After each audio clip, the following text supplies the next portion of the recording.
పార్టీకి ఈ పార్టీకి ఇదే తేడా అని చెప్పి కూడా తెలియజేసుకుంటూ మరి నిన్న మొన్న జరిగిన సంఘటనల చివరికి కొంతమంది నేను ఇప్పుడే లోపల టీవీలో చూస్తూ ఉన్నాను, కొంతమంది వ్యక్తులు మాట్లాడుతూ ఉన్నారు. దీన్ని చివరిగా సోషల్ యాంగిల్లో కూడా తీసుకొస్తూ ఉన్నారు. అంటే ఏదైనా ఒక తప్పు చేసిన వ్యక్తి, ఒక పర్టికులర్ క్యాస్ట్, ఒక ఎస్సీయో, ఒక బీసీయో, లేదా ఇంకొక ఓసీయో, లేకపోతే ఏదైనా ఒక వ్యక్తి ఉంటే చివరికి అది ఆ తప్పు చేసిన వ్యక్తి ఏ క్యాస్ట్ అయితే ఆ వర్గం మీద దాడిగా వీళ్ళు చిత్రీకరించాలని కూడా ట్రై చేస్తూ ఉన్నారు. అతను చేసిన తప్పేంటి, అందులో ఏమున్నాయని చెప్పి ఆలోచించకుండా చివరికి అలాంటి దిగజారుడు రాజకీయాలు కూడా చేస్తున్న నేపథ్యం కూడా మనం గమనించాలని చెప్పి కూడా కోరుకుంటూ ఒక్కసారి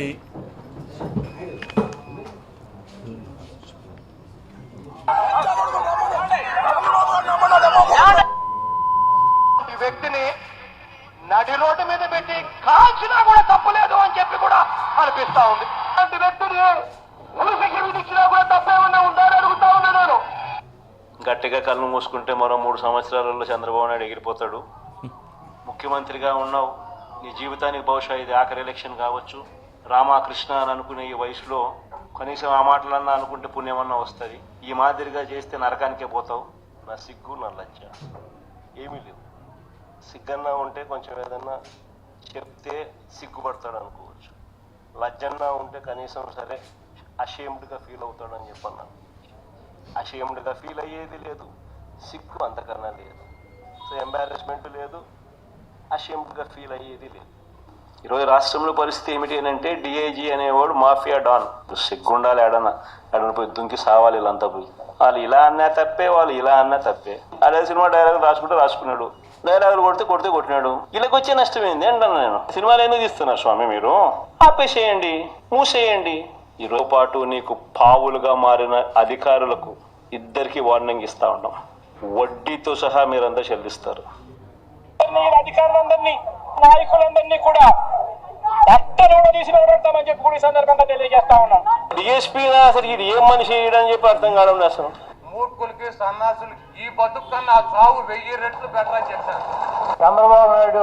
వాళ్ళమ్మ మొగుడు ఒకే ఒక వెధవ, ఒకే ఒక సన్నాసి చంద్రబాబు గారు. లోకేష్ గారు పనికి మన సౌడు దద్దమ్మ మెంటల్. చంద్రబాబు గారి కుటుంబం అందరూ 4-5 కొందరు మెంటల్ ఇచ్చినా కూడా నువ్వు చేసేది నా బొచ్చు ఏకముఖతో సమానం. అడ్రస్ లేని నా కొడుకు, ఎవరో కూడా తెలవని నా కొడుకు, నీ బట్టి 210 గాడిని తెచ్చాడు కొడుకు అని చెప్పి ఉత్తుత్తి పుత్రుల్ని పెంచుకున్నటువంటి ఆడికి చంద్రబాబు నాయుడికి గుర్తు ఉండాలి. హైదరాబాద్ లో పిహెచ్డీ చేశావు, మెడ్రాస్ లో పిహెచ్డీ చేశావు, చివరకు మాగుంట లేఅవుట్ లో కూడా పిహెచ్డీ తెచ్చుకున్నావు. అది ఎంత పిహెచ్డీ అనేది మీరు అర్థం చేసుకోండి, చాలా పెద్ద కథలు. ఆఖరానికి వేమిరెడ్డి ప్రభాకర్ రెడ్డి గారిని బ్లాక్ మెయిల్ చేసి బెదిరించి పెళ్లి చేసుకునేది. అతను ఒక పిచ్చోడు.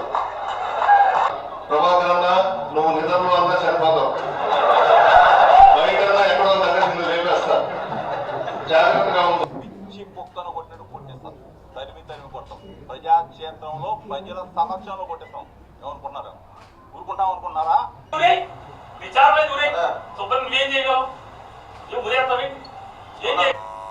కారం పెట్టద్దు అసలు దేవుడు. ఆడంగి లేదవలు నువ్వు ఎంత పెద్ద నీచ్ కమీనో అందరికీ తెలుసు. గాడిదికి వచ్చినట్టు నా వెంట్రుకను కూడా నువ్వు పీకలేవని నేను చెప్తున్నా.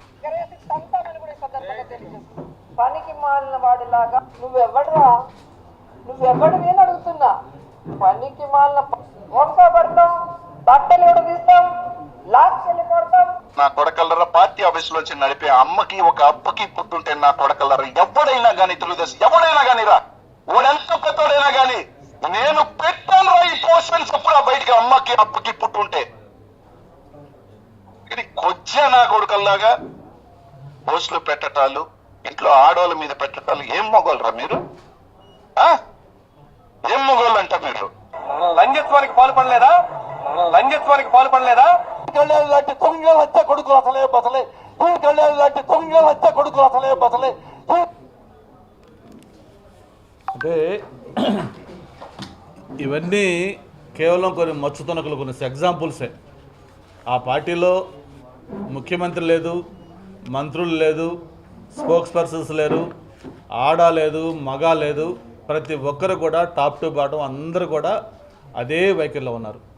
నేను మీ ద్వారా ఒకటే కోరుతా ఉన్నాను, ఇటువంటి ఒక పొలిటికల్ పార్టీ ఈ సమాజంలో ఉండటం అవసరమా అని చెప్పి ప్రతి ఒక్కరు కూడా ఈరోజు క్వశ్చన్ చేయాల్సిన అవసరం ఉంది. ఓకే, రాజకీయాల్లో డెఫినెట్గా విమర్శలు ఉంటాయి, ప్రతి విమర్శలు ఉంటాయి. గవర్నమెంట్ ఫెయిల్యూర్స్ మీద క్వశ్చన్ చేస్తారు, లేదు ఏదన్నా ఉంటే వాటి మీద కొన్ని ప్రెస్ మీట్లు పెడతారు, మాట్లాడతారు, కొంచెం ఘాటు విమర్శలు కూడా చేస్తారు.